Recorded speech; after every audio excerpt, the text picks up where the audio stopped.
আসসালামু আলাইকুম প্রিয় দর্শক, আপনারা সবাই কেমন আছেন? আমি আলহামদুলিল্লাহ ভালো আছি। আজকে আপনাদেরকে আমি একটা ছোট্ট রেসিপি করে দেখাবো। আজকে রান্না করব চিকেন কারি। তো চিকেন কারিটা কিভাবে আমি রান্না করছি আপনারা দেখুন।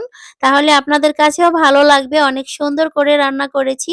তো ফার্মের মুরগি কিন্তু এভাবে নরমালি খেতে আমাদের কাছে ভালো লাগে না।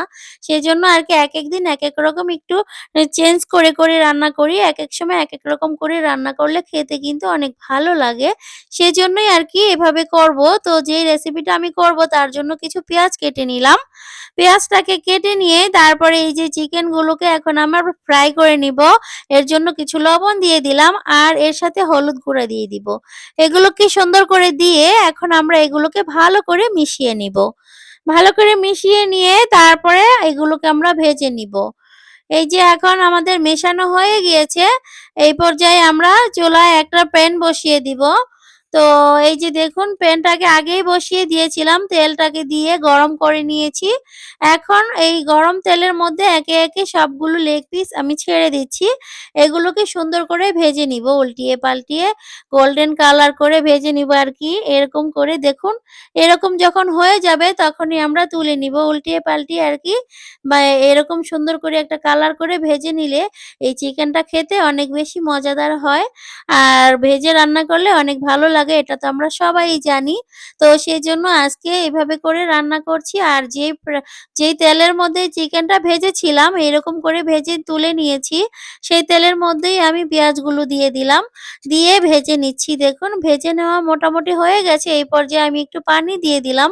কারণ আমাদের যে লোহার চুলাটা অনেক বেশি গরম হয়ে গিয়েছিল।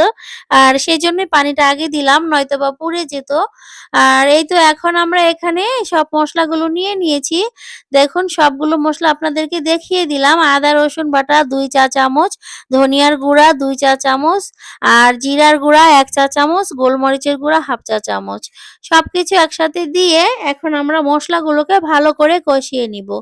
এখন এভাবে করে একটু ভেজে নিয়েছি। আগে যে পানিটা দিয়েছিলাম পানিটার সাথে ভেজে নিয়েছি। তারপরে আবারও একটু পানি দিব আমরা। দিয়ে আরো একটু কষিয়ে নিলাম। নেওয়ার পরে এখানে আমরা এই যে দারচিনি, লং, এলাচ, তেজপাতা এগুলো দিয়ে দিলাম পরিমাণ করে। এখন এগুলোকে দিয়ে দেওয়ার পরে আমাদের এই মসলাটা যখন সুন্দরভাবে কষানো হয়ে গেছে, এই পর্যায়ে এখানে আমি টক দই দিয়ে দিচ্ছি। এই টক দইটা দেওয়ার কারণে অনেক বেশি মজাদার হয়েছিল এই চিকেনটা।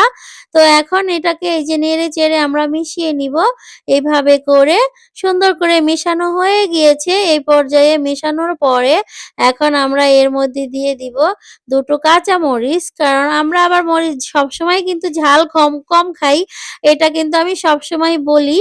তো এই তো আমরা ২ টা কাঁচামরিচ দিয়ে দিলাম। আর আপনারা যারা বেশি ঝাল খান তারা কিন্তু এখানে মরিচের গুঁড়া দিতে পারবেন। তাহলে কিন্তু আরো বেশি সুস্বাদু হবে, আরো বেশি ঝাল হবে।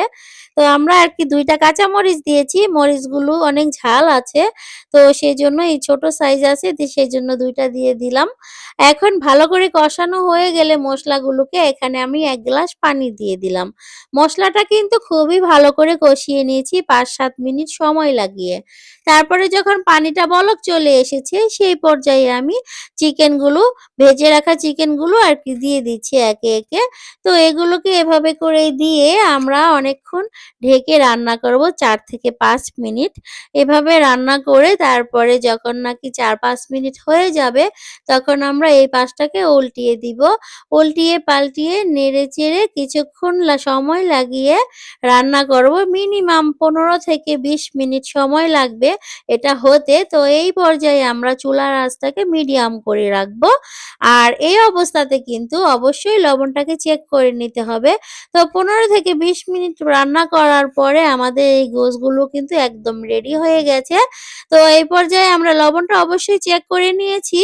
আর এই তো এখন আমাদের রান্না করা হয়ে গিয়েছে। এখন এই যে ফাইনাল লুকটা দেখুন কতটা সুন্দর হয়েছে। এই রেসিপিটা যদি আপনাদের কাছে একটু হলেও ভালো লাগে তাহলে অবশ্যই আমার চ্যানেলটাকে সাবস্ক্রাইব করে আমার পাশে থাকবেন। সবাই ভালো থাকবেন। আল্লাহ হাফেজ।